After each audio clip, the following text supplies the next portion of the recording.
Shalom a todos, bem-vindos ao canal Ouça a Torá. Vamos continuar a narração do Midrash do livro de 2 Reis. O nono milagre de Elishá. Um pouco de comida é o suficiente para muitos estudantes. Era a época de Pessah, quando a nova safra de cevada geralmente amadurece em Eretz Israel. No entanto, a fome ainda era tão severa que quase não havia nenhum grão novo para ser encontrado. Apenas em Baal Shalisha, um lugar onde as frutas geralmente amadureciam primeiro, um pouco de cevada amadurecia. Um tzadik que vivia lá pensou consigo mesmo: não me parece certo eu comer a primeira cevada que cresce em meus campos. A Torá diz que deve ser trazida para o Beit HaMikdash como bikurim. Os Kohanim recebem os bikurim como um presente. Uma vez que não há Beit HaMikdash em nosso reino, vou dar a primeira cevada ao profeta Elishá. Depois que Elishá a comer, terei certeza de que haverá uma bênção no grão.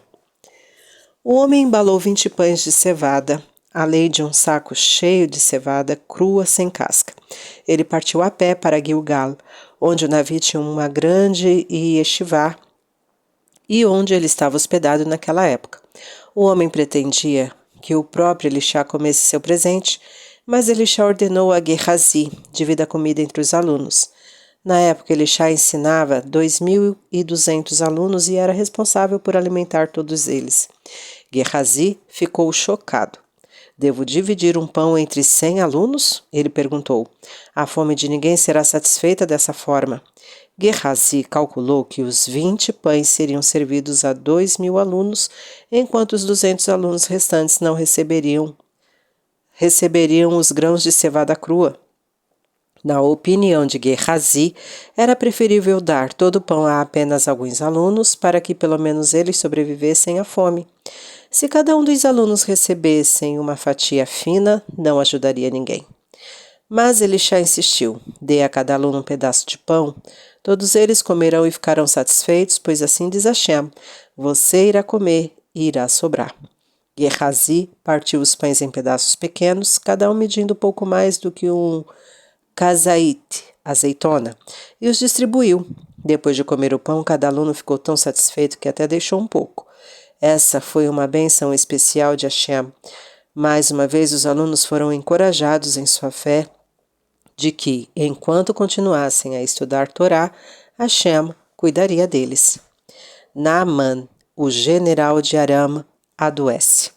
O Passuk passa a nos contar sobre outro milagre realizado por Elishá.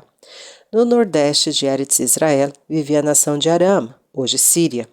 Aram estava oficialmente em paz com os judeus. No entanto, de vez em quando, bandos de saqueadores de 100 ou 200 soldados arameus se infiltravam em Eretz Israel para roubar tudo o que podiam. Eles até tentavam capturar os judeus, mas nunca tiveram sucesso. Naaman era famoso general arameu. Seu rei concedeu-lhe grande honra, pois foi ele quem trouxe a vitória aos aramim na última guerra, ferindo o rei judeu, Ahav. Ahav sangrou até a morte com esses ferimentos. Na verdade, Naaman atirou aleatoriamente uma flecha no acampamento judeu, e foi Hashem quem dirigiu a flecha ao rei Ahav, para puni-lo por seus pecados. Mas os aramim acreditavam que seu general era um atirador talentoso e eles consideravam-no um herói nacional.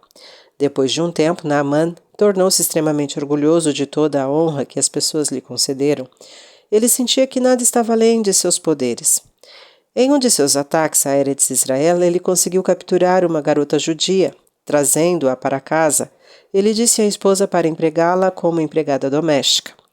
Logo depois, Naaman foi atacado por uma terrível doença de pele, Tzaraat. Tzaraat é uma doença que geralmente afeta apenas os judeus, porque Hashem quer que eles façam teshuvá. Naaman foi uma das poucas exceções. Hashem queria dar a Naaman uma oportunidade de melhorar, porque Naaman tinha uma grande alma, que era capaz de fazer teshuvá e alcançar altos níveis espirituais. Ele foi atacado por Tzaraat, porque era orgulhoso. E Tzaraat é uma doença humilhante. Em circunstâncias normais, qualquer membro da família real que contraísse uma doença de pele era imediatamente banido da corte. No entanto, como Naamã era considerado um grande herói, ele foi autorizado a manter sua posição de general, mas ele estava profundamente abalado. Ele não apenas se sentia mal e, portanto, não podia participar de batalhas, mas muitas pessoas o evitavam. Naamã consultou todos os sábios sacerdotes e médios de Aram em busca de uma cura, mas nenhum deles pôde ajudá-lo. A jovem judia, que servia à esposa de Naamã, percebeu que aquela era uma grande oportunidade de provar aos aramim que sua idolatria não tinha valor e que Hashem é o verdadeiro Deus. Ela também esperava que, se ajudasse seu mestre, ele a deixaria ir para casa. Ela era inteligente e justa e conhecedora das leis da Torá. Os membros de sua família serviam apenas a Hashem, embora vivessem no reino das 10 tribos.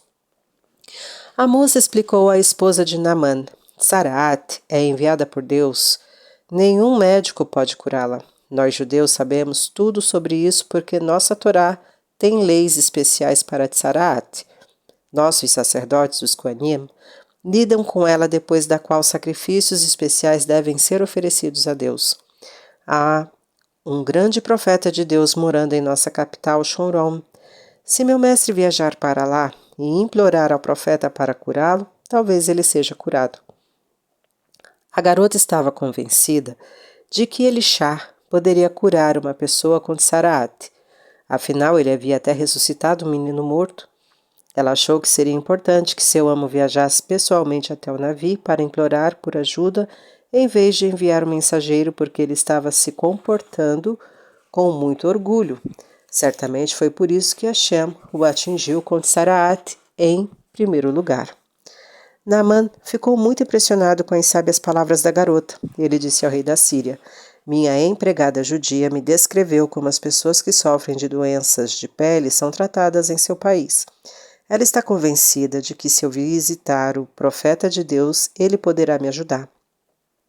Hashem dirige os pensamentos de um rei, visto que Hashem desejava que seu nome se tornasse famoso por meio de um milagre realizado por Elishá. Ele inspirou o rei de Aram a concordar. Você deve partir para Eretz Israel imediatamente, ordenou o rei. Vou escrever uma carta para você apresentá-la ao rei judeu. O profeta deve ser informado da urgência do assunto para que ele o receba sem demora. Naamã apressou-se na preparação para a viagem. Ele carregou numerosos cavalos com prata, ouro, pedras preciosas e joias.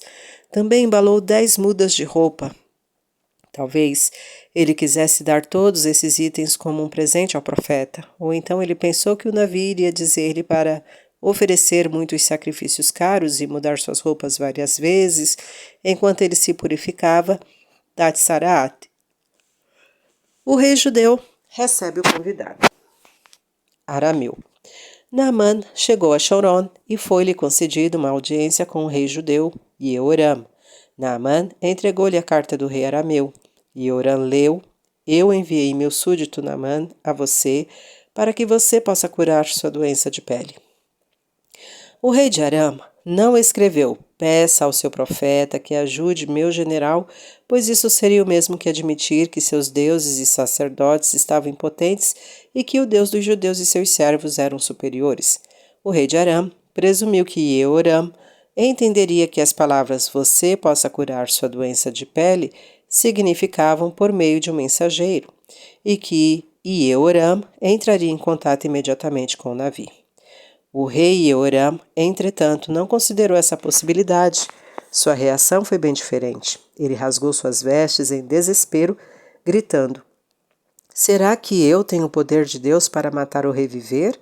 Por que o rei de Aram me enviará um homem com Tzaraat, uma doença comparável à própria morte?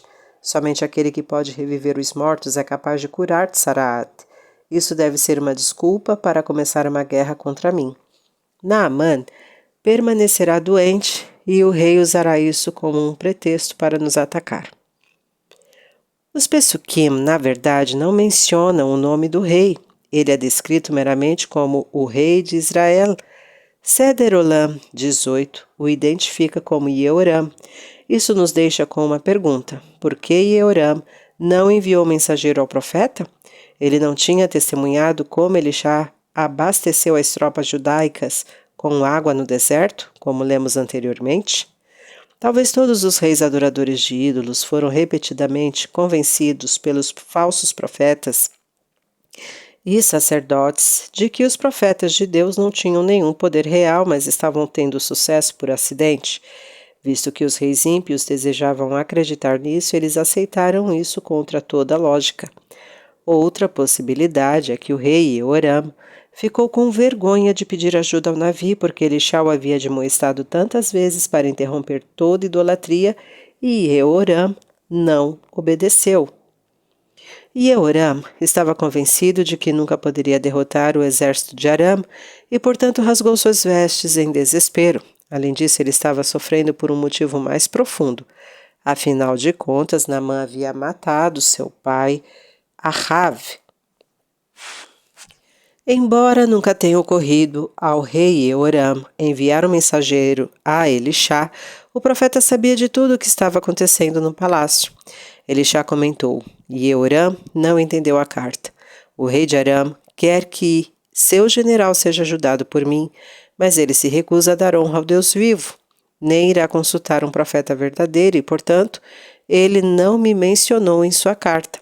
Elixá enviou uma mensagem ao rei judeu, que Naamã venha até mim. As nações do mundo se voltam para mágicos e astrólogos que não podem ajudá-los. O povo judeu tem seu próprio navio sobre o qual repousa Shekhinah, que todos vejam isso. Elixá queria fazer um Kiddush Hashem público, que impressionasse até mesmo os não-judeus e os levassem a servir a Hashem. O 10º milagre de Elixá, curar a Tsaraat de Naamã. Elixá não se ofereceu para ir ao palácio. Em vez disso, ele disse ao rei para enviar Naamã a ele. Ele queria que o general se rebaixasse para que Hashem o perdoasse por sua arrogância. Então ele poderia ser curado. Naamã concordou em visitar o navio, mas não tinha nenhuma intenção de se humilhar. Ao se aproximar da casa do navio, disse a seus servos que anunciassem sua chegada a Elixá. Então Naamã cavalgou todo o caminho até a casa do profeta, recusando-se a descer de seu cavalo. Ele esperava que o navio viesse falar com ele enquanto ele falava de cima de seu alto cavalo. Lembra-se de como os 3 reis se voltaram para Elixá no deserto de Edom? Tiraram suas vestes reais e caminharam a pé? Nenhum deles andou de carruagem, nem mesmo o rei de Edom. Eles mostraram respeito a Hashem e seu profeta. A conduta de Naamã contrastou fortemente com a deles. Elixá percebeu que, enquanto Naamã permanecesse orgulhoso, Hashem não o curaria. O profeta, portanto, não saiu de forma alguma. Ele simplesmente enviou o mensageiro para dizer a Naamã: vá, purifique-se mergulhando 7 vezes no rio Jordão. Seu corpo será curado e sua pele ficará limpa. Naamã se sentiu altamente insultado, tanto pelo conteúdo da mensagem quanto pela forma como ela foi transmitida. Eu sou um herói nacional, um general, ele fumegou, e não apenas uma pessoa comum. Eu entendo que o profeta não pode sair para falar com todos os visitantes, mas a mim ele deveria ter recebido pessoalmente. E que tipo de cura ele sugere? Eu tinha certeza de que ele chamaria Shem, seu Deus, acenaria com a mão sobre os pontos doentes e a doença desapareceria milagrosamente. Em vez disso, ele me disse para me submeter a uma cura natural por imersão em um rio. Para isso, eu tinha que vir. Os rios de Aram são muito maiores do que o rio Jordão. Tenho me banhado regularmente nos rios Amaná e Parpar, mas minha doença não melhorou nem um pouco. Que bem me faria me banhando no rio Jordão? Certamente o profeta está zombando de mim. Esperando que Elixá saísse, Naamã incitou seu cavalo a um galope rápido e partiu em meio a muito barulho e comoção. Mas nada ajudou. Elixá não saiu para cumprimentá-lo. Naamã ficou ainda mais intrigado. Irritado. Pergunta: por que Elixá disse a Naamã que mergulhasse no rio Jordão para ser curado? Respostas. Na verdade, Elixá sabia que Naamã só poderia ser curado por meio de um milagre. Ele estava convencido de que, se rezasse a Deus, causaria um milagre, já que traria honra ao seu nome. Os Aramim então entenderiam que Hashem é o único e verdadeiro poder na terra. No entanto, os profetas geralmente não pedem a Deus um milagre revelado e muitas vezes agem para torná-lo o mais natural possível. Já vimos isso quando Elixá realizou seus milagres anteriores. O jarro da viúva só começou a encher de azeite depois que ela colocou um pouco de seu próprio azeite, e o filho da mulher Shinamite só voltou à vida depois que Elixá aqueceu o corpo do menino e deu vida a ele. Aqui também Elixá recomendou uma cura que parecia natural. Além disso, o Navi queria que Naaman começasse a pensar em limpar não apenas seu corpo, mas também sua mente. Enquanto a cabeça de Naaman estivesse cheia de sua própria importância, ele nunca admitiria a grandeza de Hashem, uma condição para fazer teshuvá. Olhar para a água que sempre flui para baixo iria lembrá-lo de que ele também deve se rebaixar. Até o nome do rio Jordão significa descer. Jordão é derivado da palavra desceu. Se Naamã purificasse sua mente junto com seu corpo, abrindo mão de seu orgulho para aceitar a autoridade de Hashem, ele certamente seria curado da Tsaraat. Os servos de Naamã ficaram incomodados que seu senhor estava sendo desrespeitoso com o famoso profeta, que tinha ressuscitado um morto. Eles começaram a discutir com ele. Nosso rei o enviou ao profeta. Por que você ignora as ordens do rei? Se você voltar para casa sem seguir as instruções do profeta, o rei ficará zangado com você e o advertirá por isso. Depois disso, os servos de Naamã mudaram para um tom mais suave, implorando ao general: o profeta certamente sabe o que está dizendo. Não será tanto o rio que irá curá-lo, mas as palavras de Elixá. Vai e purifique-se. Foi o que seu Deus lhe disse para falar. Se ele decretar em nome de Deus que você deve ser curado, isso acontecerá. Embora Naamã nunca tivesse aceitado o conselho de seus servos no passado, finalmente ocorreu a esse general arrogante que ele poderia estar seriamente enganado. Ele decidiu ouvir os seus servos. Desta vez. Esse foi o primeiro passo para a mudança do coração de Naamã, que acabou por levá-lo à plena teshuvá. Naamã e seus servos viajaram para o rio Jordão, onde ele mergulhou 7 vezes. Algo inacreditável aconteceu. Quando ele saiu das águas após a 7ª imersão, sua pele estava tão clara e macia como a de um bebê. Ele também se sentia perfeitamente saudável e forte. Desta vez, quando ele voltou ao navio, ele era um homem mudado, no espírito e no corpo. Ele ficou maravilhado com a grandeza do profeta judeu e seu Deus. Naamã decidiu obedecer a Hashem. Elixá, que estava ciente disso, saiu agora para falar com ele. Naamã ficou de pé respeitosamente diante do profeta judeu como um aluno diante de seu mestre. Agora estou convencido de que não há ninguém com poder na terra além do Deus dos judeus, ele declarou. Estou profundamente grata a você por me curar. Por favor, me faça um favor e aceite um presente meu.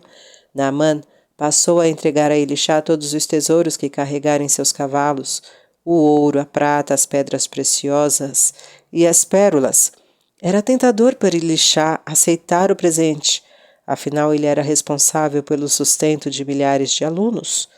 Essa fortuna poderia ser de grande ajuda, mas Elixá não queria aceitar um presente de Naamã, então ele rapidamente clamou: juro pela vida de Hashem, a quem dirijo as minhas orações, que não tomarei nada de você. Hashem pode me tornar rico se ele assim desejar. Pergunta: por que Elixá recusou o tesouro que Naamã estava mais do que feliz em dar? Afinal, ele sempre aceitara presentes de outras pessoas, por exemplo. Ele se beneficiou da hospitalidade da mulher Shinamite? Respostas. Uma razão simples é baseada na Halahá, lei judaica. Um judeu está proibido de se beneficiar do dinheiro ganho relacionado com a adoração de ídolos. Por exemplo, se alguém vendeu um objeto usado em um templo idólatra, um judeu não pode se beneficiar com o dinheiro da venda. Elixá não podia ter certeza de que o dinheiro de Naamã foi ganho de maneira completamente kasher, então ele recusou tocar em qualquer parte dele. Havia também um motivo mais profundo para a recusa de Elisha. Agora que os Aramim ficariam profundamente impressionados com o poder de Hashem, Elisha não queria que eles pensassem que ele tinha algo a ver com a recuperação de Naamã. O profeta foi meramente um mensageiro que rezou para Hashem e pediu a ele para realizar o milagre. Se Elisha aceitasse a fortuna, os Aramim poderiam pensar que o profeta era algum tipo de curandeiro ou médico milagroso, que curou Naamã com seus próprios poderes e então aceitou o pagamento por seus serviços. Isso anularia o propósito do milagre. Elisha realizou o milagre apenas por uma razão, para fazer um Kiddush Hashem, para trazer honra a Hashem. Ele não queria que as pessoas pensassem que ele cobrava uma taxa para curar doenças. Portanto, estava fora de questão Elisha aceitar o dinheiro de Naamã.